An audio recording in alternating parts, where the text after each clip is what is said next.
All right, hey collective. I've been chilling, sitting back, meditating on the energy, and I hope I've got a couple good nuggets for you. This is going to be similar to the um, last, more in descript reading, where I go through the book knowledges of what I found. We're moving into a Taurus moon. That's very huge. This next full moon that's coming in is a Taurus moon. I'm letting the phone charge right now with the notes on that, but I'll get into that in a minute.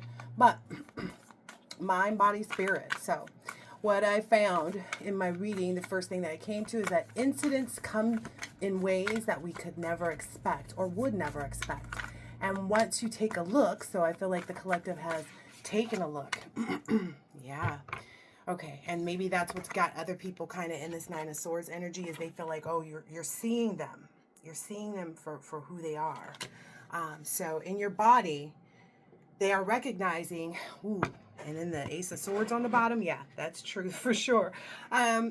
You're seeing them. So that's the truth. With your body, you're seeing them. Your body is telling you. And then once you take a look, you really take a look at what happened, because there's this why, who, when, and where. So the body is in the why energy. So once you're taking a look, you're finding out why. Yeah. You're finding out why about a lot of this stuff. And what is this about? Okay. And okay. Yeah, and as a result, I guess you're just kind of taking that time to like rest and contemplate, because it's very much the Four of Swords, 143.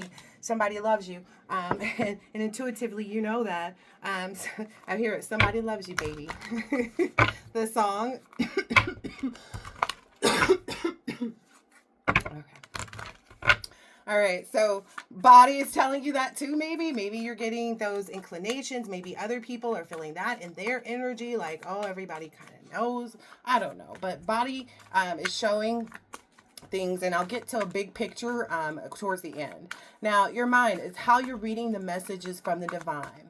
You know, how to read the messages from the divine for those who are not quite there yet. And that's going to tell you the who.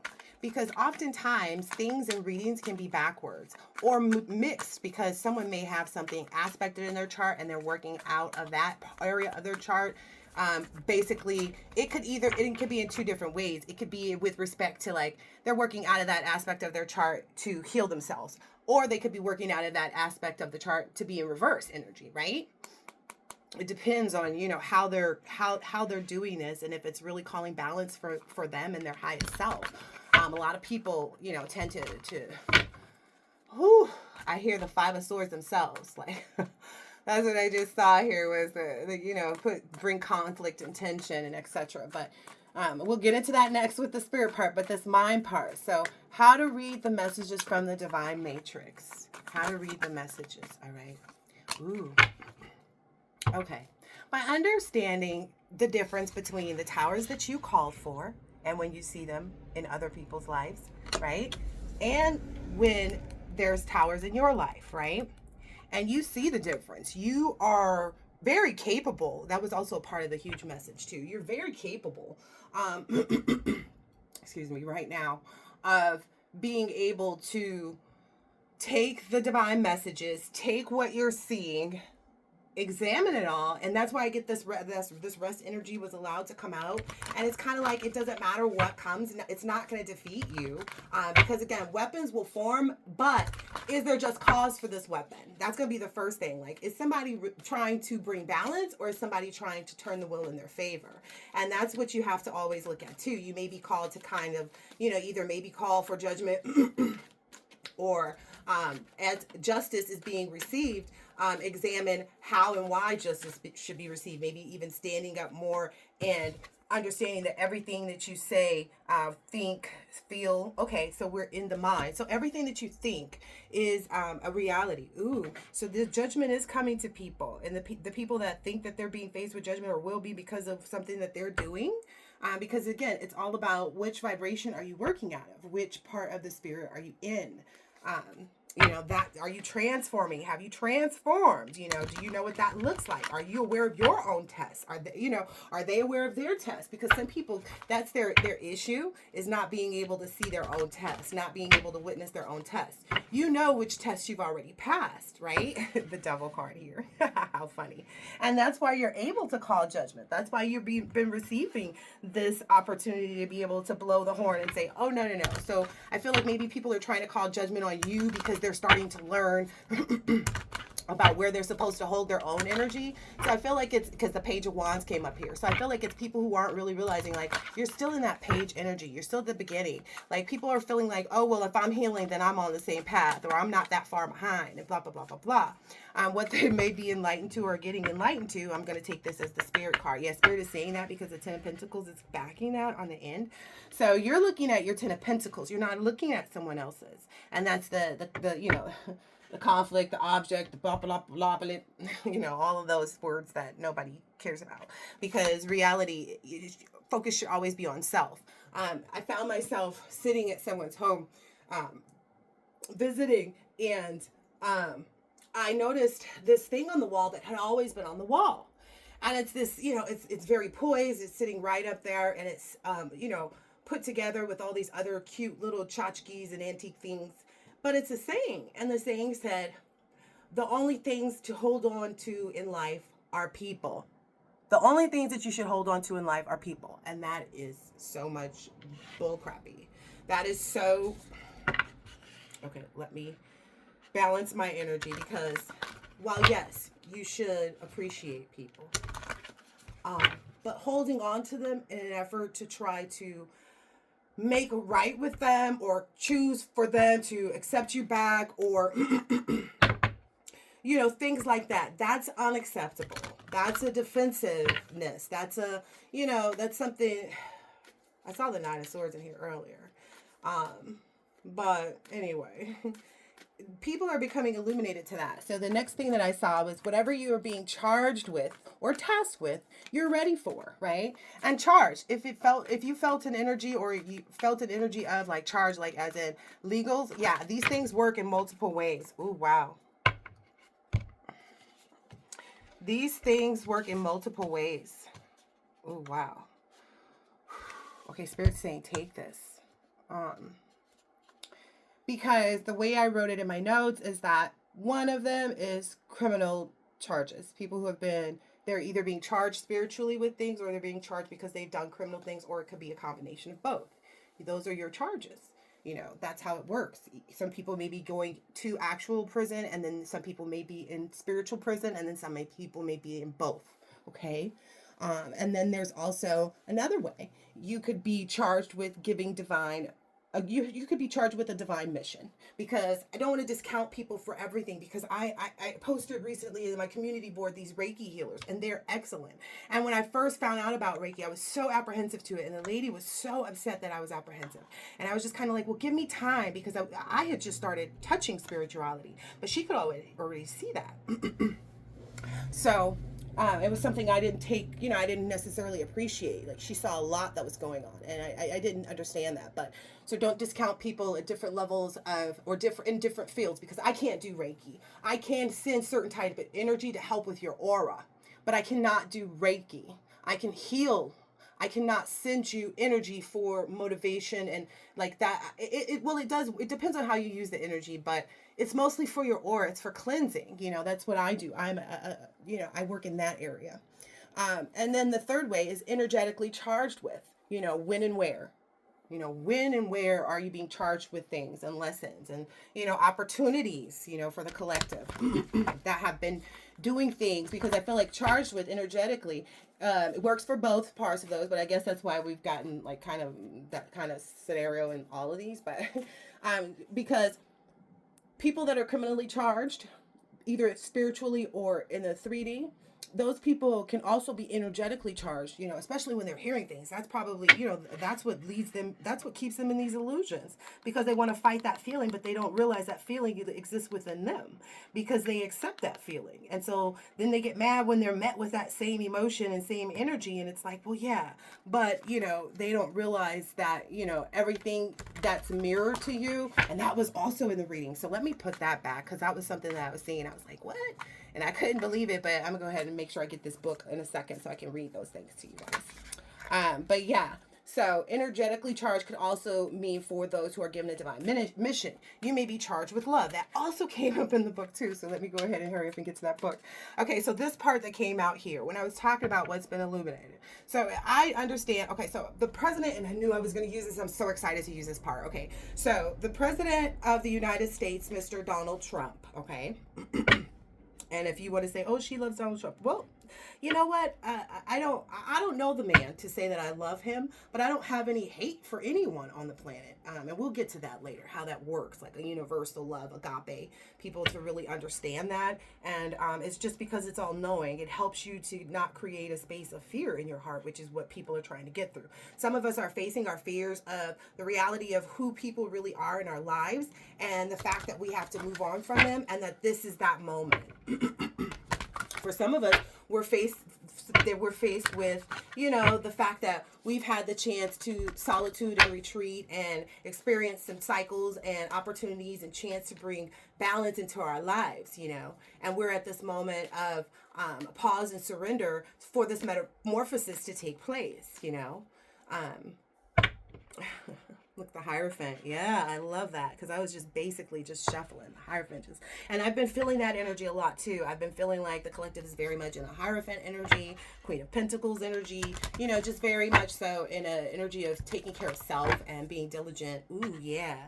About all things that are traditionally accepted and appreciated. Not that you weren't, but I feel like you're transmuting a lot of energy right now, and you probably don't even realize it. But anyway, so what I was seeing down here in the card here is like wherever people surrender to, whatever they gave faith to in their lives, whatever they allowed to be the thing that gave them the motivation, and that is now becoming, their truth, their reality, in the situation. And they're being charged. Okay, collective. My sincerest apologies. I'm going to have to fix this video because my phone was ringing and I don't want to miss any important calls. So I had to take that call and I'm glad I did. But, okay. So I believe where we were at is that everybody is kind of getting these, whatever you're being charged with. We're in the spirit energy, right? So when and where. So a lot of people are facing this. What was that I was talking about? It's the motion, the things that motivate them. So whatever the truth is about what motivates them, or motivated, past tense, them, is where they're at. So if you've been motivated by your personal desires and positive things and the desire to see things go well, and that's what you speak into other people's lives as well, you could expect great things. This is High Priestess, that came, I was shuffling too, but I just split on the Ten of Cups too. You can expect the Ten of Cups, but it's also showing that that motivation, that cycle of that motivation, whatever you held to be true to, what your truest desires, that's what this energy is, your truest desires, your truest motivations. That is what you are reaping at this moment, whether it be good or bad. And this world is showing that completion. That completion is being made present. Present is coming, is here. I guess I didn't expect that to come out. And then the last card here is this Eight of Pentacles energy. And so Eight of Pentacles energy is talking about diligence, knowledge, and detail. What were you paying, what were you diligent about? What were you using your knowledge for? What were you being detailed with respect to, were you being detailed with, okay, well, I don't want things before it's my time. What are the things that, I can do in this time frame while I'm not ready for this, to give me the motion, to give me the confidence, to give me the endurance, to give me the, retreat from the cycles, or, the retreat from the chances that might hold me back, even because sometimes the will is not, working in people's favor. Maybe for a lot of people that are heartbroken right now. So any heartbroken energies that you may find that comes up in your readings. Okay.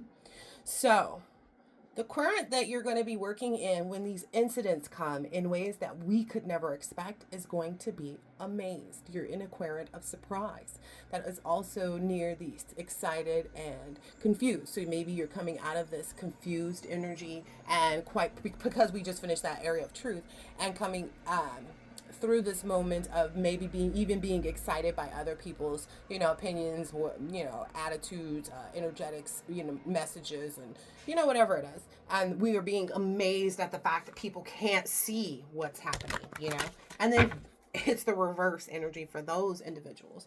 Now the reverse energy, exactly on the opposite side of that querent, is sad, guilty, depressed, and lonely. So that is more than likely the opposite. Yeah, that heartbreak energy, because I did shuffle. Y'all heard that. If not, rewind it back. So that's the spiritual energy. You may be need to look at your first house for why in your body, and your fourth house for who in your mind, and fifth house for your spirit, when and where. Okay. Now, okay, I was gonna get that other phone. That's what I was gonna do. Okay. And I was gonna get the book. So the moon is in Taurus, which is a beaver moon also. And I was just inclined to look up the spirit animal of the beaver. And it says, in Native American traditions, the beaver is a spiritual animal that symbolizes many things, including hard work. Came out, right? Beavers are known for being hard workers who don't quit until the job is done. Maybe that's the energy of, everybody involved, right? Persistence. Beavers teach people to be persistent and use available resources. Creativity. Beavers symbolize creativity and creation. Cooperation. Beavers help people understand the importance of teamwork and appreciating each other's talents. Wisdom. Beavers represent wisdom because they use their natural gifts wisely for survival and to benefit their family. Respect. Beavers are considered powerful, vital, and respected beings in many native traditions. And environmental stewardship. Beavers alter their environment in a sustainable way. Now, I don't know if you know what it feels like to be kissed by the Pope, but that's the energy that I'm getting. And I'm getting that because in the conversation that I was having with the individual on the telephone, I found out that they had actually been kissed by a Pope when they were young. And as you know, that can be a really great, wonderful thing, right? I mean, if you look at it from the attitude and the perspective of that, and don't try to put it in convoluted with anything outside of that moment, right? If you just look at it for the innocence and joy of what it was, you know what I mean? But a lot of people can do that. Everybody wants to kind of like pollute things, like, oh well, this was this, so it has to all be that. No, and then that, oh wow. And in that same conversation, that was also something that I said that I had no idea either of these things would be coming out, but that was something that I said on the phone, was like, hooked on phonics doesn't work for everybody. It may have worked for that person. It may have worked for these people, but that whatever percentage of people that it doesn't work for, it just doesn't, right? And we can't say that there's something wrong with those people that it doesn't work for. It's just the reality of the situation, right? But anyway, I don't know. What was I talking about there? Okay, so everything doesn't work for everybody. Ooh, I guess that's just where it was in general. Like some things maybe just didn't work out for people, and that's just the reality. The beaver is the builder of dreams, the one who takes action. Have you been working towards your dreams lately, or just waiting for something to happen? So we are definitely called into this. And I kept seeing the chariot energy, that motion and confidence, followed by that strength energy, which is endurance, which is hermit energy, solitude and retreat. So you're at that solitude retreat. You're going to go right on into that next phase. So also what I pulled up is chapter 6 in this book that I shared with you guys previously, The Divine Matrix. Okay, it says, when love and hate are both absent, everything becomes clear and undisguised. So the collective, since you've been working out of love, when you remove that, right, you removed love and you removed hate from your energy. You probably were searching yourself and saying, catching yourself, even if you were like, oh, I hate this person. You probably caught yourself and sat with your guides and were like, what is this? If you're like me, you did.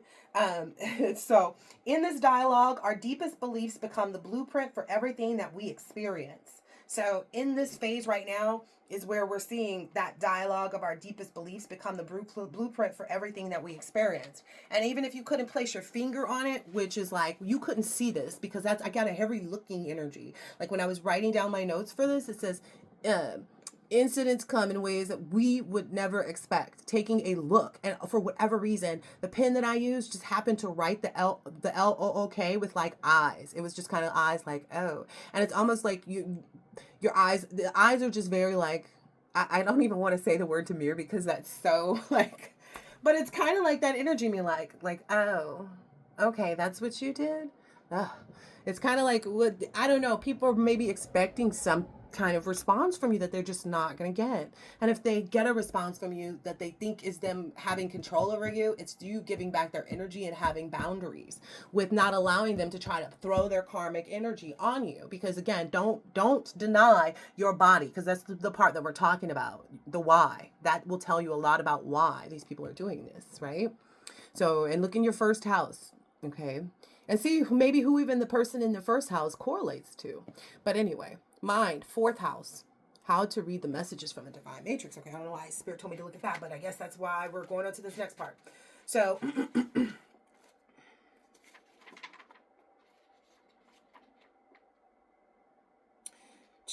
sometimes the dialogue is subtle and sometimes not. Regardless of the degree of subtlety, however, life in a reflected universe promises that from our challenges to our joys, the world is nothing more or less than the matrix mirroring out our deepest and truest beliefs. Okay? And this includes our intimate relationships. Although they present honest reflections, sometimes mirrors we see of ourselves in the other person can be the most difficult ones to accept. They can also be the fast track to our greatest healing. So a lot of the collective has realized that, like, whatever I'm seeing in this other person, I need to address it for myself with who I am, right? What am I not, learning in this instance? And I know that the collective is very much, you've been on the fast track to healing, or your greatest healing. It says they can also be the fast track to our greatest healing, and you've finished out that cycle. That's why that world card, that completion, means something different for you. Completion to some people is like coming to the self-realization. Now, our reflected reality, after I just said the realization. Anyway, I'll just go ahead and read this whole part because I think it's kind of poignant. In 1998, I had an experience in Tibet that offers a powerful metaphor for how the quantum conversation works. On the way to the capital, to the city of Lhasa, our tour group was driving around a bend in the road that led to a small lake at the base of a cliff. So they're at a small lake at the base of a cliff. The air was absolutely still, allowing the water to hold a perfect reflection of everything in the area. So, ooh, maybe in your auras too. Ooh, maybe people are seeing other people's auras now. Ooh, being reflected in their reality. Ah, and that's funny because earlier I was just talking about the auras. Eee. Anyway, from our vantage point, the whole looking energy in the mind, right? I could see the massive image of a beautifully carved Buddha mirrored in the water. So as sitting there looking in the water, this person can see the Buddha in the water. Apparently, it was somewhere in the cliff overlooking the lake. Although at that moment, I couldn't see the carving itself. So this person is looking into the water and they see a Buddha, but when they turn the other direction, they don't see it. And then they look back at the water and they see it.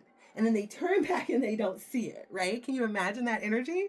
So that's the energy that maybe we've been in and we've come to that realization. So we understand to like accept what we do see and not fight it anymore is maybe where everyone is or should be or approaching or told to be right now. But anyway. And he said, it was only when we came around the curve and the road leveled out that I saw with my eyes what I'd imagined was the source of the reflection. So people's illusions are coming to an end. Okay? You're seeing illusions as soon as you're met with them. Like as soon as somebody tries to present to you in energetically an illusion, a half light, you see it. And right now you've probably got your eye on two. And you're more than likely in an energy of the sun energy where you're just kind of like, okay, enlighten me. Show me who else. Show me who else.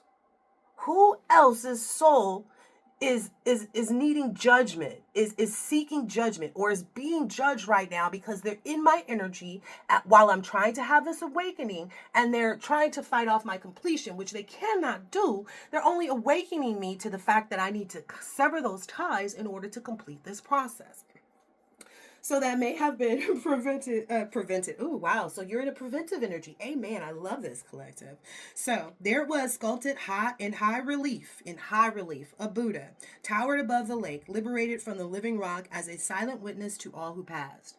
So we got Buddha and the Pope. Okay. This is getting deep. Anyway. And it said liberated from the living rock as a silent witness to all that passed. Wow, that's deep. Everybody who passed it could see it. They may even have that same encounter where they experienced that reflection.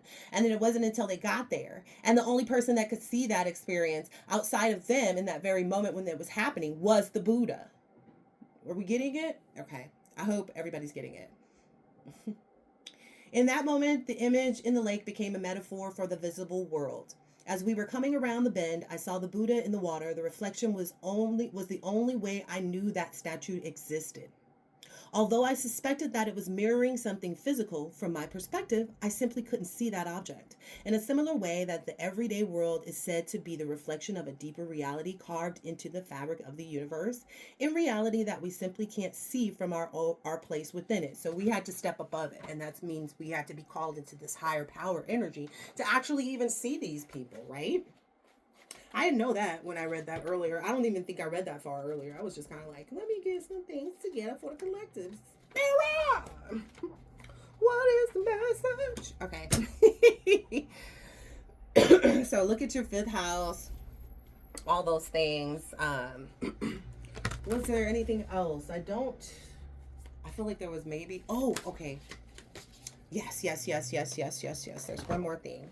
Okay. Six.